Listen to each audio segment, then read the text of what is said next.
If you thought I was reviewing Transformers or GoBots, then you don't know me well enough by now. And if that's the case, then shame on you! We've been together for 46 episodes!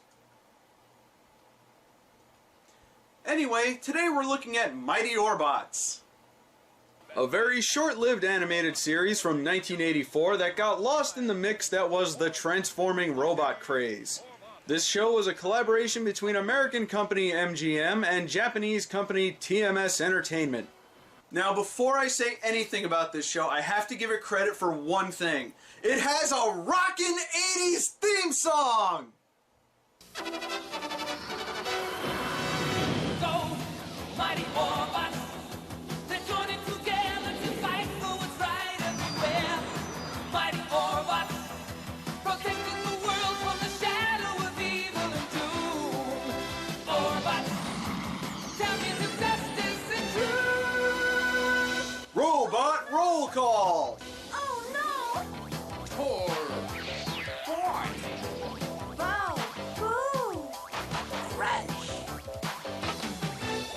Go, mighty Orbots, mechanical heroes decided to be you.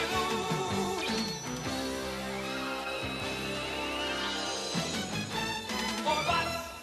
That intro was 80s as fuck, man. I miss that so much. The show takes place in the distant future where an evil alien known as Umbra threatens the galaxy. A scientist named Rob Simmons creates the Orbots, a team of robots part of the Galactic Patrol, an intergalactic police force. So essentially this show is about a guy named Rob who spends most of his time hanging out with robots. This show sounds stupid. Yeah, I know, right? The Orbots team is comprised of Tor, who's the overconfident macho one. Where are you gals off to now? To another concert, of course. Disaster areas playing on Mars. Yeah? Well, how'd you both like to be escorted by a real hero? And for some reason, he sounds like a pompous rich guy. The two girl robots named Bo and Boo. Yes, Bo and Boo. I think these characters were named by a 2-year-old. These two can be a little frisky sometimes. Hi, guys. Where'd you two come from? That doesn't matter. The big question is where we're going after the show. Oh! What a couple of sluts. I wonder if they know Silica from Star Chaser. Then there's the bumbling, absent-minded Bort. Bort? Oh, come on, Bort? Bort can transform into anything. Like, literally anything. Apparently he has no rules. Also, he sounds like Lou Costello. Too many arms. I don't like the wheels. That's closer, but it's not you. It's hopeless. I'll never figure out which shape is really me. Then there's Crunch. Guess what his thing is? This ship is just scrumptious. Yeah, scrumptious. Yum. Compulsive eating. Because he's the fat one.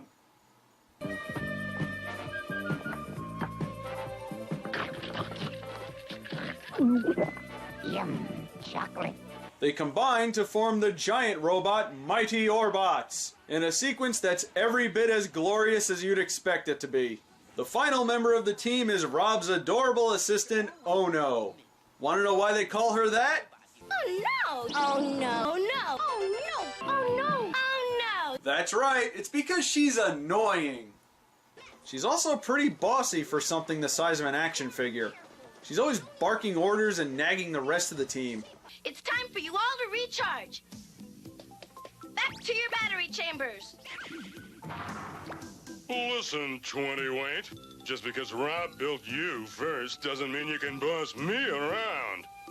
I am not moving till I say it's time to go. Time to go. Good thing she's cute or she would have been scrapped a long time ago. Also, she's apparently the ignition key for Mighty Orbots, so we're kinda stuck with her.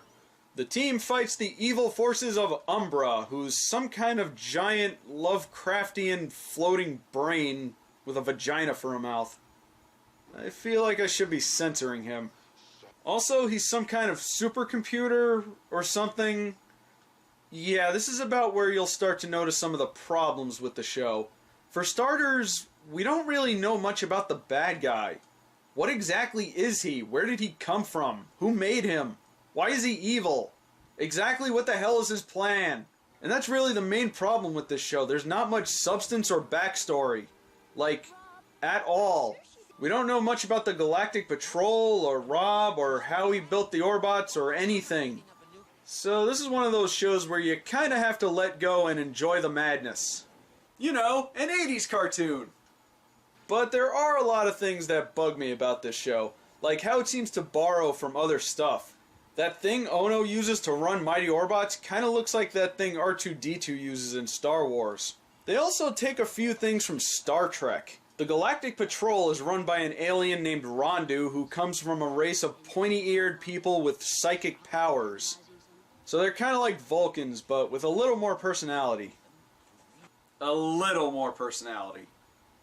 The show takes place in the distant future where many aliens work to promote peace and formed the United Planets, which is one word shy of United Federation of Planets. And finally, when Rob calls the Orbots, they come from various locations that kind of resembles the summoning of the lions from Voltron, which always confused me because I thought they just hung out at headquarters. That's where they recharge, apparently. This all seems very unnecessary. Those are some of the minor problems, but now let's get into some of the bigger ones.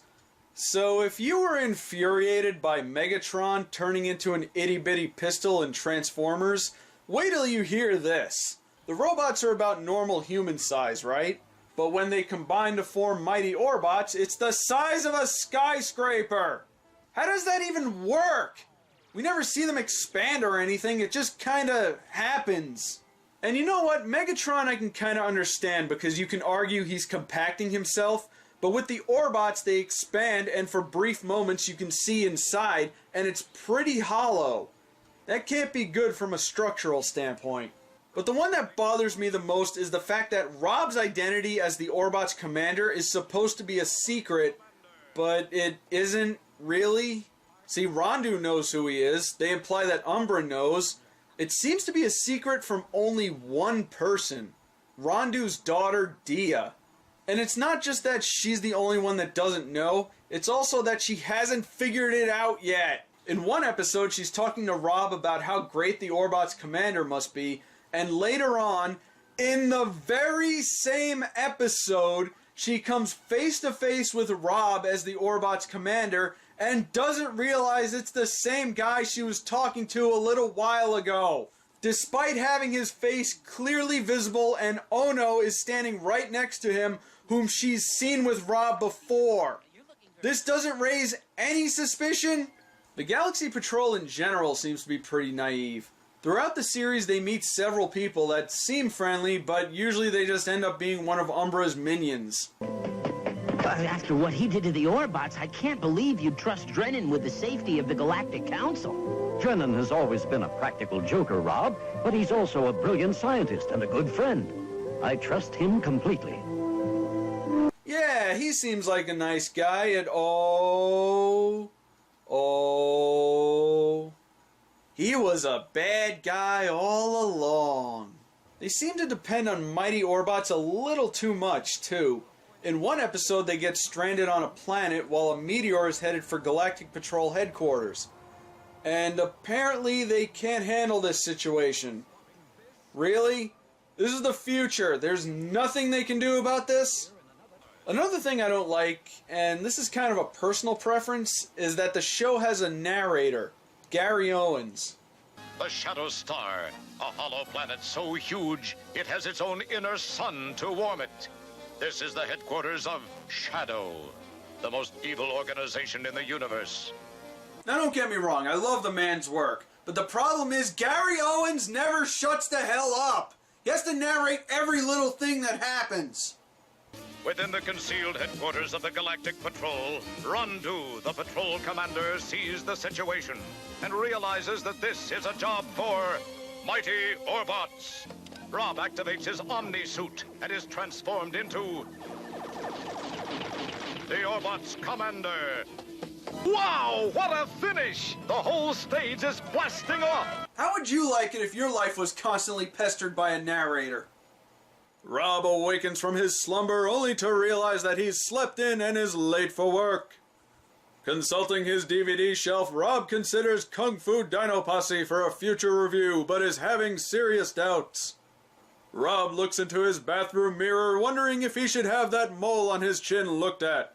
Looks like it's about that time to put in a commercial break. Sorry, folks, but we have bills to pay. We now return to Mighty Orbots. Not much else to talk about in the way of voice acting. Rob is voiced by Barry Gordon, who's best known for voicing Donatello in the first Ninja Turtles cartoon, and Razor from SWAT Kats. Now, I like Barry Gordon, but I like him when he voices Donatello and Razor. Here, it just doesn't really work. Nothing like a good game of Star Raiders to relax with. Right? It's like that voice just doesn't sound like it should be coming out of something human. Even though it technically does.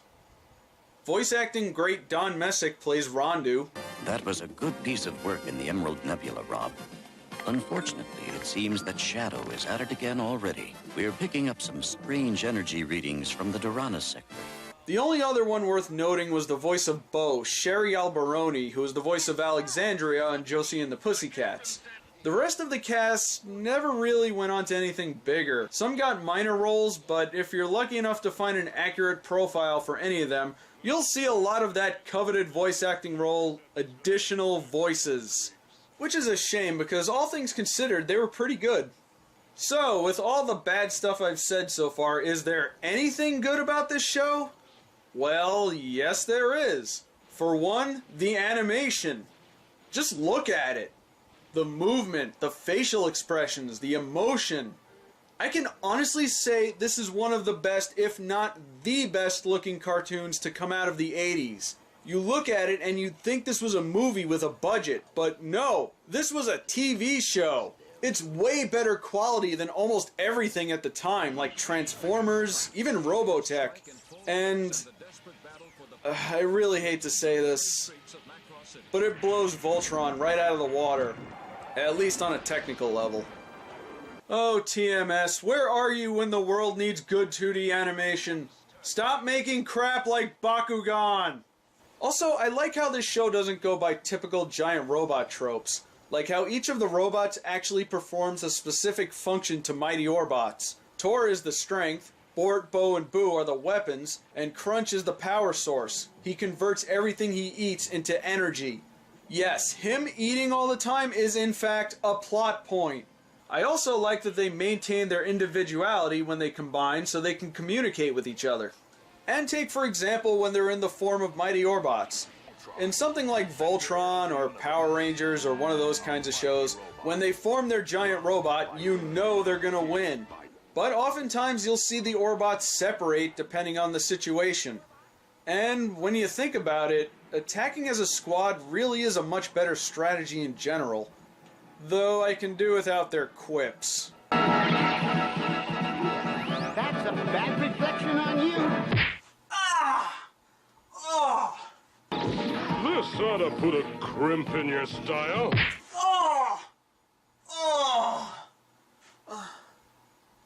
We're still doing that? I also really like the design for Umbra. He looks very creepy. And there was almost no direct interaction with him until the final episode. It gave him a good final boss feel. Sadly, this was a pretty short-lived series, lasting only 13 episodes, and this was pretty much a monster of the day type of show, but there were a few episodes worth noting. Episode 2 is titled Wish World, where Ono thinks that Rob doesn't respect her because she's a robot, so she goes to the planet called Wish World and asks to be turned into a human. Hey, what's going on? You are a human now. If I had internal organs, I'd be sick to them. Yeah, and it looks like they forgot to give her pants. However, due to lack of foresight, they can't form Mighty Orbots without her because she's the ignition key. But don't worry, they bring her back through some bullshit, and Rob explains that he does respect her. There's an episode where Umbra enslaves a bunch of Ewok people, and another where Umbra creates a fake Mighty Orbots to frame the team and they get sent off to a prison asteroid.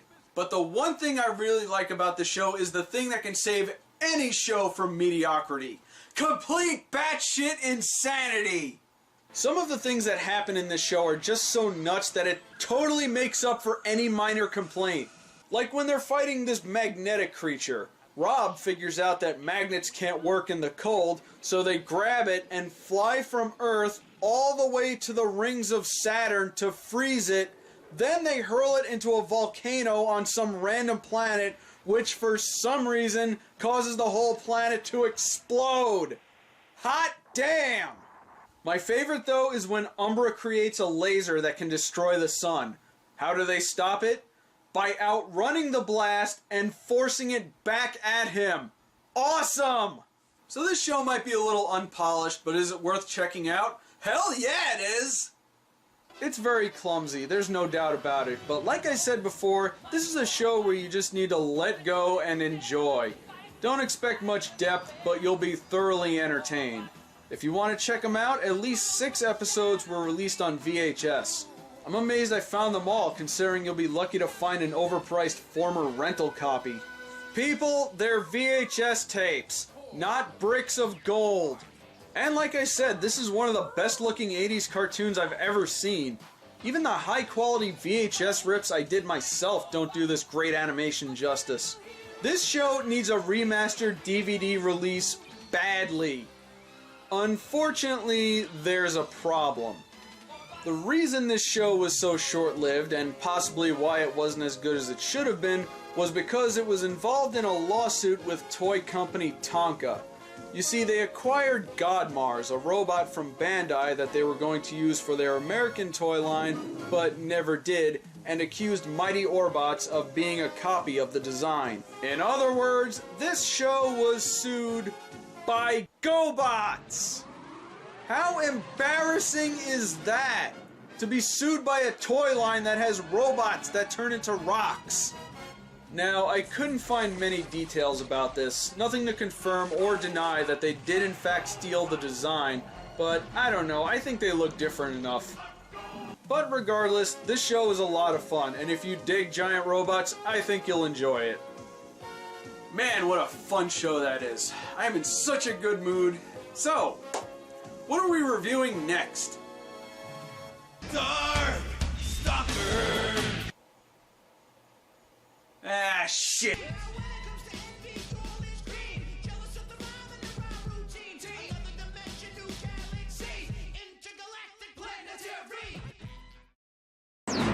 Uh-oh, not even Mighty Orbots can break through the prison space lock. I guess I was wrong.